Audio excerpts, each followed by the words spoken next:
from our archives, the Billy Graham Classics.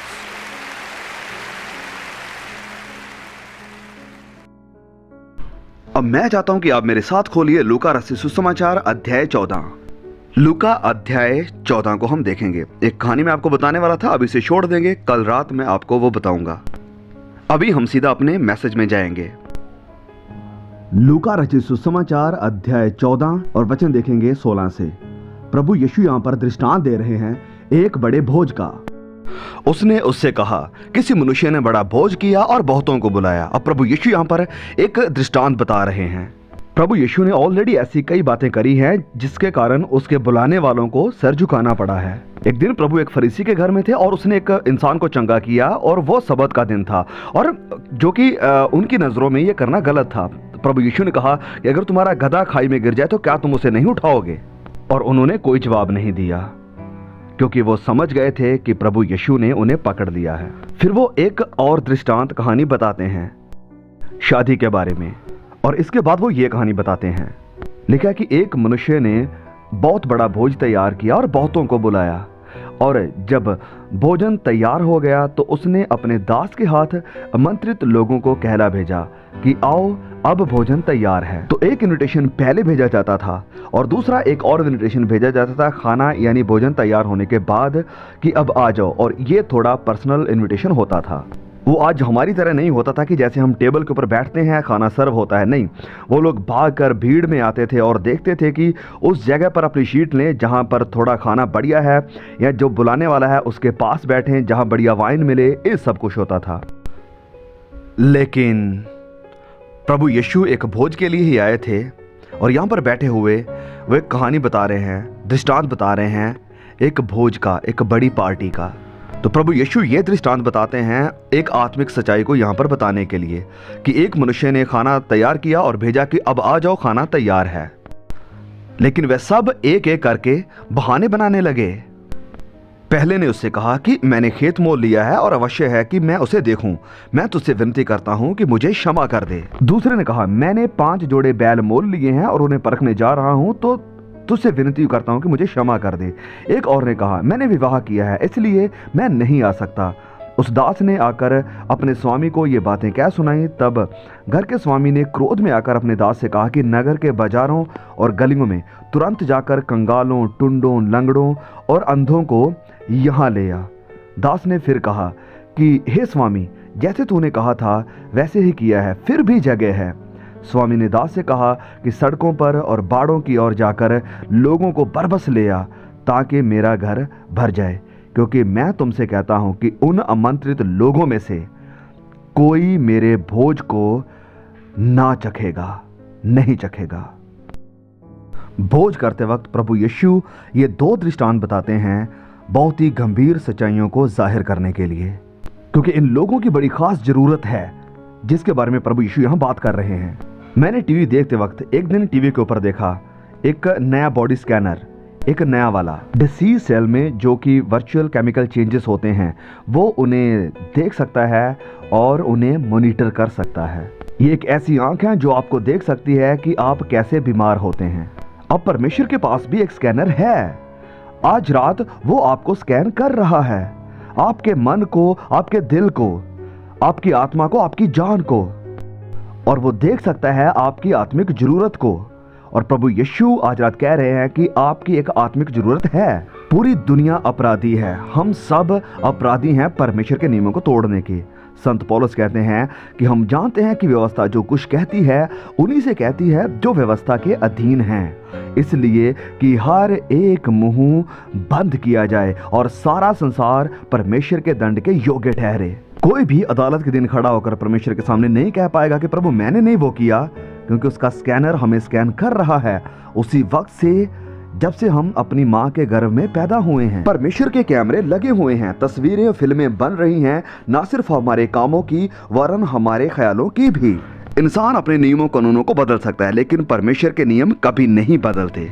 लेकिन आप शायद कहें कि मैंने तो परमेश्वर के 1 या 2 कानूनों को ही तोड़ा है। अगर आपने एक नियम को एक ही बार तोड़ा तो वचन कहता है कि आपने सभी को तोड़ा है। लिखा है क्योंकि जो कोई सारी व्यवस्था का पालन करता है परंतु एक ही में चूक जाए तो वो सब बातों में दोषी ठहरा। याकूब अध्याय 2 और उसके वचन 10 में ये लिखा है। फिर वचन कहता है कि लोग मरे हुए हैं, डेड है। इफिसियों 2:1 में लिखा है कि जो अपने अपराधों और पापों के कारण मरे हुए थे, हमारी जान, हमारी आत्मा परमेश्वर के सामने ये मरी हुई है। पहला तिमुथियुस 5 में लिखा है कि जबकि हम जिंदा हैं पर हम मरे हुए हैं। शरीर में हम जिंदा हैं लेकिन जो हमारे आत्मा, जो जान है, वो जो हम असल हैं, वो मरा हुआ है। ये परमेश्वर के सामने मरा हुआ है। हम परमेश्वर के सामने मरे हुए हैं, इसीलिए हम एक दूसरे के प्रति भी मरे हुए हैं। और यही कारण है कि युद्ध होते हैं, घरों में लड़ाई झगड़े होते हैं। यही कारण है कि हम एक दूसरे के साथ नहीं मिल सकते हैं। हम परमेश्वर के प्रति मरे हुए हैं और जब हम परमेश्वर से अलग हो जाते हैं तो हम एक दूसरे से भी अलग हो जाते हैं। एक बिशप जो कि लूथरन फेडरेशन वर्ल्ड के प्रेसिडेंट है, उन्होंने मुझसे कहा कि जब हम मसीह यीशु के करीब होते हैं तो हम लोगों के भी करीब होना शुरू हो जाते हैं। और ये बात कितनी सच है।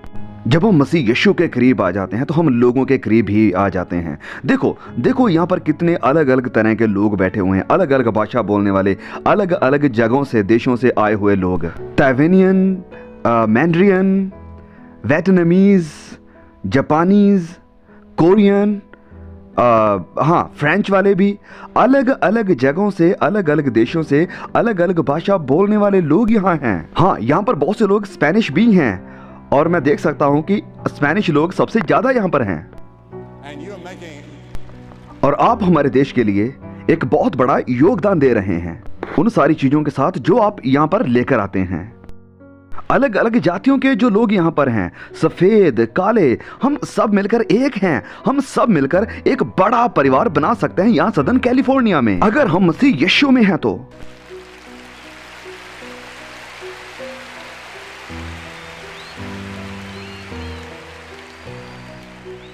लेकिन हम गुनहगार हैं, हम परमेश्वर के प्रति भी मरे हुए हैं और लोगों के प्रति भी मरे हुए हैं। फिर वचन हमसे कहता है कि हम अंधे हैं। प्रकाशित वाक्य अध्याय 3 में हम पढ़ते हैं, इस कलीसिया को यीशु कहते हैं कि तू कहता है कि मैं धनवान हो गया हूं, मुझे किसी वस्तु की जरूरत नहीं। ये नहीं जानता कि तू अभागा, तुष और कंगाल और अंधा है।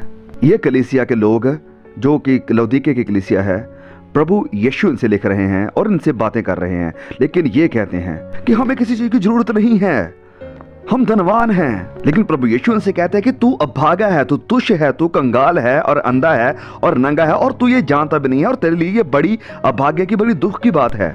संत पौलुस भी लिखते हैं कि इस दुनिया के ईश्वर ने लोगों की आंखों को अंधा कर दिया जो विश्वास नहीं करते हैं। और इस जगत का ईश्वर कौन है? वचन हमसे कहता है कि वो शैतान है, वही अदन का शैतान जो विरोधी है, लोगों की जो आंखों को बंद करता है, अंधा करता है। मैं इस अंधेपन को नहीं हटा सकता हूं। किसी भी तरह की डिबेट, किसी भी तरह की बहस, किसी भी तरह का कोई भी सबूत इस अंधेपन को हटा नहीं सकता है। सिर्फ पवित्र आत्मा ही है जो ये काम कर सकता है। और वचन ये भी कहता है कि क्रूस का संदेश मूर्खता है उन लोगों के लिए जो नाश हो रहे हैं। आप कह सकते हैं उस चीज की बात क्यों कर रहे हैं जो 2000 साल पहले हुई, वो आज मेरी जिंदगी को कैसे प्रभावित कर सकती है।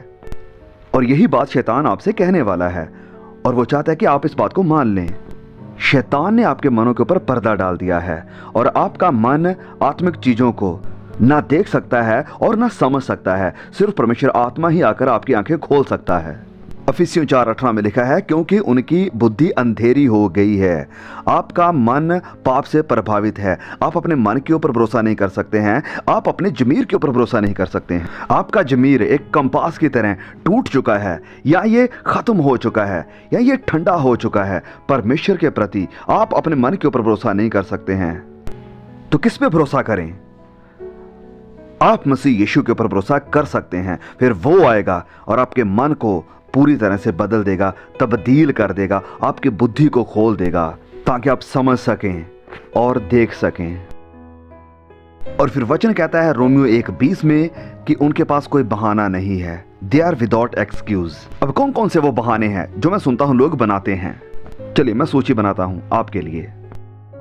और सबसे पहले कई जवान भी और कई बूढ़े भी ये कहते हैं कि मैं बहुत गुनहगार हूं, पापी हूं, मैं पहले अपने आप को सही करूंगा और फिर कमिटमेंट करूंगा। ओके, तो आप कभी भी सुधर नहीं पाएंगे। आपको परमेश्वर के अनुग्रह के बारे में पता नहीं है। परमेश्वर का अनुग्रह बहुत बड़ा है। वो गहराइयों में जा सकता है, बदल सकता है।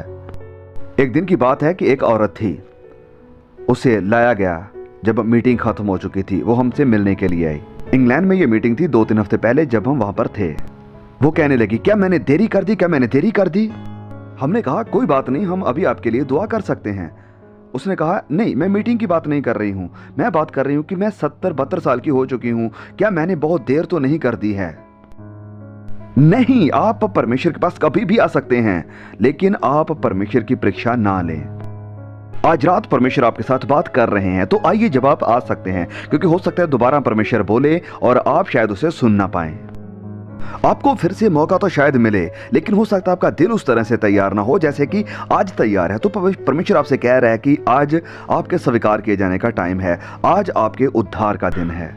प्रभु यीशु पापियों को बचाने के लिए आए। आप अपने आप को खुद धर्मी नहीं बना सकते हैं, क्योंकि वचन कहता है कि व्यवस्था से कोई भी धर्मी सिद्ध नहीं होता है। अपने आप को बचाने के लिए आप कुछ नहीं कर सकते हैं। आपको अपने गुनाहों से पश्चाताप करना होगा, यीशु के ऊपर विश्वास करना होगा और आपका नाम परमेश्वर के रिकॉर्ड में आ जाएगा। 2 तरह की किताबें हैं जो परमेश्वर के पास हैं। एक वो है जिसके ऊपर आपका सारा डाटा है, जब से आप पैदा होते हैं, आपकी बात, आपके काम, सब कुछ इसमें लिखा हुआ होता है।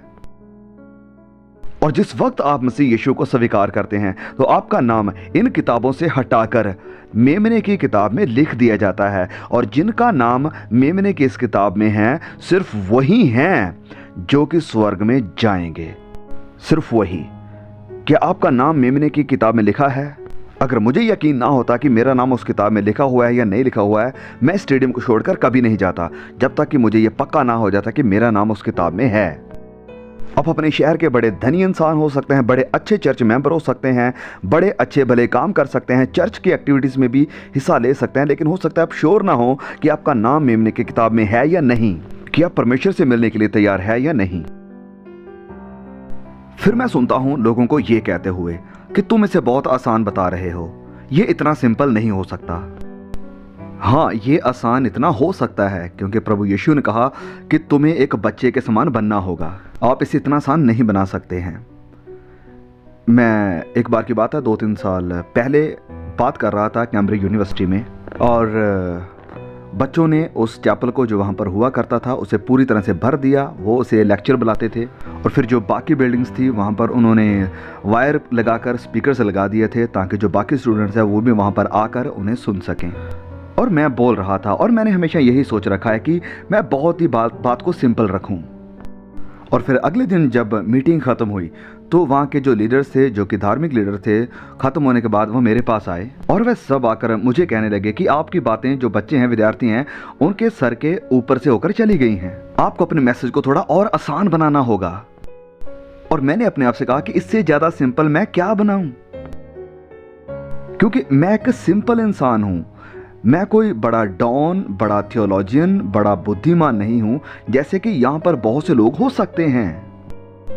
परमेश्वर काम अपना करते हैं। ओके, हो सकता है आपने केमिस्ट्री में पीएचडी कर रखी हो, लेकिन यह भी मुमकिन है कि आप परमेश्वर के बारे में कुछ ना जानते हो। परमेश्वर को सच में और व्यक्तिगत रूप में जानना, तो वचन की सच्चाई बहुत सिंपल है। फिर और बहाना है जो जवान या बूढ़े बनाते हैं कि मैं बहुत बूढ़ा हूं, मैं बहुत जवान हूं।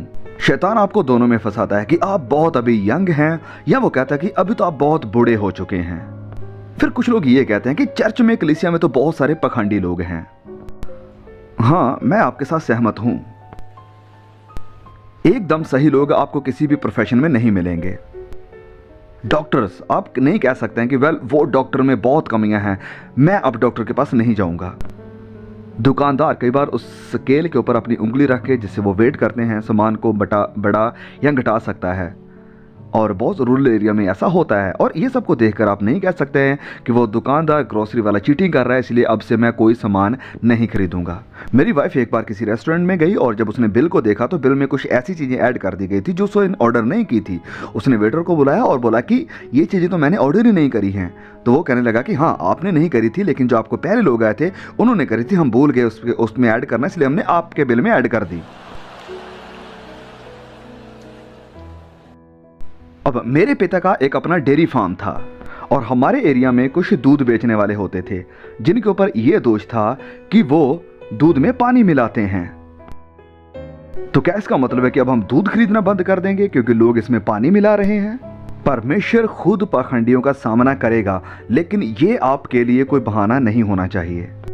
आपके लिए ये बहाना नहीं है। आपके लिए कोई बहाना नहीं है, क्योंकि हर चर्च में मैं जहां कहीं भी गया हूं उसमें कोई ना कोई पाखंडी मिल ही जाता है। हर चर्च में अगर आप कोई संपूर्ण परफेक्ट चर्च ढूंढ भी लेते हैं, बिल्कुल परफेक्ट, और आप उसे ज्वाइन कर लेते हैं, तो आप उसे इम्परफेक्ट बना देंगे, क्योंकि हम सब इम्परफेक्ट हैं।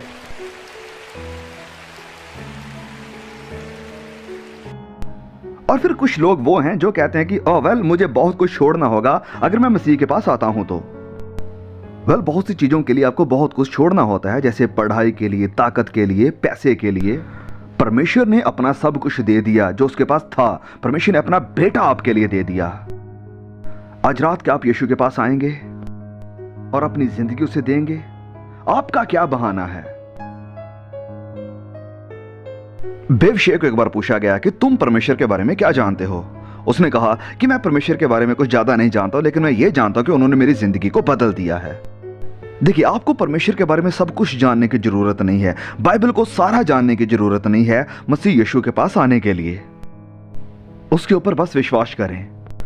लेकिन मैं चाहता हूं कि आप इस बात को याद रखें कि इस पार्टी को, इस भोज को ऑर्गेनाइज करने वाला कहता है कि जिन्होंने मेरे इनविटेशन को रिजेक्ट किया है उनमें से कोई भी मेरे इस भोजन में से नहीं खाएगा। और प्रभु यीशु सिखा रहे हैं, प्रभु यीशु सिखा रहे हैं कि अगर आप इनकार करते हैं परमेश्वर के अनुग्रह, दया, उसके प्यार का जो क्रूस के ऊपर आपके लिए ऑफर किया गया कि वो मुर्दों में से जिंदा हुआ, अगर आप इसका इनकार करते हैं तो आपके लिए फिर कोई उम्मीद नहीं है। जो बुलाए गए हैं उनमें से कोई भी मेरा खाना नहीं खाएगा। उनके पास कोई बहाना नहीं है। एक बार डीएल मूडी को बुलाया गया 5000 लोगों के सामने प्रचार करने के लिए, जो कि नास्तिक थे और स्केप्टिक थे, इंग्लैंड में। और जब उसने अपना प्रचार खत्म किया, एक बंदा पीछे खड़ा हुआ और कहने लगा कि मैं एक शब्द भी नहीं मानता हूं जो तुमने यहां पर बोला है। डीएल मूडी ने कहा ओके चलो ठीक है, चलिए आज रात कुछ यहां पर देखते हैं। उसने उन सबसे कहा कि आप लोग कहिए कि या मैं करूंगा या मैं नहीं करूंगा, या मैं स्वीकार करूंगा यीशु को या नहीं करूंगा, उसे स्वीकार करूंगा या नहीं करूंगा, स्वीकार करूंगा या नहीं करूंगा। एक इंसान खड़ा हुआ और कहने लगा कि मिस्टर मूडी, मैं आज यीशु मसीह को अपनी जिंदगी में स्वीकार करना चाहता हूं। मुझे नहीं पता कि मैं एक अच्छा मसीह हूं या नहीं, लेकिन मैं यीशु को जानना चाहता हूं। तो बाकियों में से किसी ने कहा मैं स्वीकार नहीं करूंगा, किसी ने कहा मैं करूंगा, किसी ने कहा मैं नहीं करूंगा, किसी ने कहा मैं करूंगा। तो ये करते करते वो 5000 की पूरी भीड़ में से होकर चला गया जब तक फैसला क्लियर नहीं हो गया। आज रात आप क्या कहने वाले हैं? कुछ तो आपको कहना पड़ेगा। आप बीच में नहीं रह सकते हैं। परमेश्वर नहीं चाहता कि आप ऐसा करें। फैसला आज आपको करना होगा, इधर या उधर। प्रभु यीशु ने कहा एक सकरा गेट है, एक सकरा मार्ग है जो अनंत जिंदगी देता है, और एक खुला मार्ग है, खुला रास्ता है जो हमेशा की मौत, नरक देता है। आज आप किस रास्ते पर हैं? और जिस भी रास्ते के ऊपर आप हैं, ये आपका अपना खुद का पर्सनल फैसला है। प्रभु यीशु ने एक रास्ता तैयार किया है, वो सकरा रास्ता जो अनंत जिंदगी को देता है। आप इसका क्या करेंगे? क्या आप कहेंगे हां? यह निर्भर करता है आपकी मर्जी पर। आज रात मैं आपसे कह रहा हूं कि प्रभु यीशु से कहिए कि मैं आपको अपनी जिंदगी में स्वीकार करूंगा। वेल, आपको क्या करना होगा? आपको पश्चाताप करना होगा, यह कहना होगा कि प्रभु मैं गुनहगार हूं, मैं पापी हूं और मैं अपनी जिंदगी को बदलने के लिए तैयार हूं, और मैं चाहता हूं कि आप मेरी जिंदगी में आओ और मुझे बदल दो। और फिर विश्वास के साथ आपको उसे स्वीकार करना होगा, मतलब कि आप अपना भरोसा उसके ऊपर रखते हैं, आप अपने आप को उसके हाथों में दे देते हैं, आप उसके हो जाते हैं सदा के लिए, हमेशा के लिए। आपके लिए कोई और परमेश्वर नहीं, बस केवल वही है। और आज के बाद उसका स्थान आपकी जिंदगी में सबसे पहले होगा। अगर आपका रिश्ता मसीह के साथ सही नहीं है तो आज उसे सही करने का मौका है। मैं आज कहने वाला हूं कि आप वो करें जो हमने हजारों लोगों को करते हुए देखा है। मैं आपसे कहता हूं कि आप सब वहां उठिए और यहां पर आके खड़े हो जाइए और कहिए कि मैं अपना दिल मसीह यीशु के लिए खोलता हूं। आज सारे बहाने, सारे एक्सक्यूजेस मैं साइड करता हूं, परे करता हूं।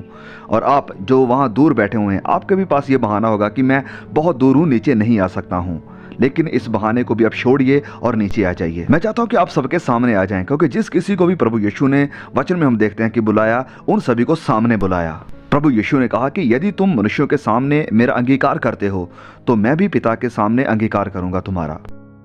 मैं अब सबसे कहता हूं कि आप यहां पर आ जाइए, सबके सामने आ जाइए, कोई भी स्टेडियम को ना छोड़कर जाए। ये सभा का बहुत ही पवित्र समय आ चुका है। अगर आप वहां पर ऊपर हैं, प्लीज नीचे आ जाइए सब लोग, कोई भी आपको छोड़कर नहीं जाएगा। अगर आप बस में आए हैं, आपके रिलेटिव्स के साथ आए हैं, वो आपका इंतजार करेंगे। मैं आपके साथ बात करूंगा, छोटी प्रार्थना करूंगा और आपको कुछ लिटरेचर देंगे जो आपकी मसीह जिंदगी में मदद करेंगे। हम ज्यादा वक्त नहीं लेंगे और अगर वक्त लगता भी है तो भी आ जाइए। आपके बहुत सारे बहाने हैं, बिल्कुल, और बहुत सारे नए बहाने शैतान अभी आपको दे रहा है। आप खड़े हो जाइए और आइए, हम आपका इंतजार करेंगे। हजारों लोग आ रहे हैं, आप भी उनके साथ आइए। तो जैसे कि सैकड़ों लोग अंकल बिली ग्राहम के इस मैसेज को सुनने के बाद अपनी जिंदगी मसीह यीशु के हाथों में देने के लिए तैयार हैं, सारे बहाने छोड़कर प्रभु यीशु के साथ चलने के लिए, गुनाहों से पश्चाताप करके प्रभु यीशु के ऊपर विश्वास करने के लिए तैयार हैं, सक्रिय मार्ग के ऊपर चलने के लिए तैयार हैं, तो आप भी मेरे भाई मेरी बहन, आप जहां पर भी हैं, प्लीज सारे बहानों को, सारे तरह के एक्सक्यूजेस को छोड़कर गुनाहों से पश्चाताप करें, प्रभु यीशु को अपनी ज़िंदगी दे दें। और अगर आपने पहले से ही बपतिस्मा लिया है, विश्वास किया है, तो आज कमिटमेंट करें कि आप उसके साथ सक्रिय मार्ग के ऊपर चलने के लिए तैयार हैं। और इस मैसेज को, संदेश को उन सभी भाई बहनों तक जरूर पहुंचाएं जो कि अभी भी प्रभु यीशु से दूर हैं, जो कि अभी भी खुदावंद मसीह यीशु को नहीं जानते हैं, अभी भी कई अलग अलग तरह के बहाने बनाते हैं। प्लीज़ आप उन तक इस मैसेज को पहुँचाइए। चैनल को सब्सक्राइब जरूर कीजिए। बहुत जल्द मिलते हैं एक और ऐसे ही नए वीडियो के साथ। तब तक के लिए खुदा मुझे, आपको, हम सबको संभाल के रखे।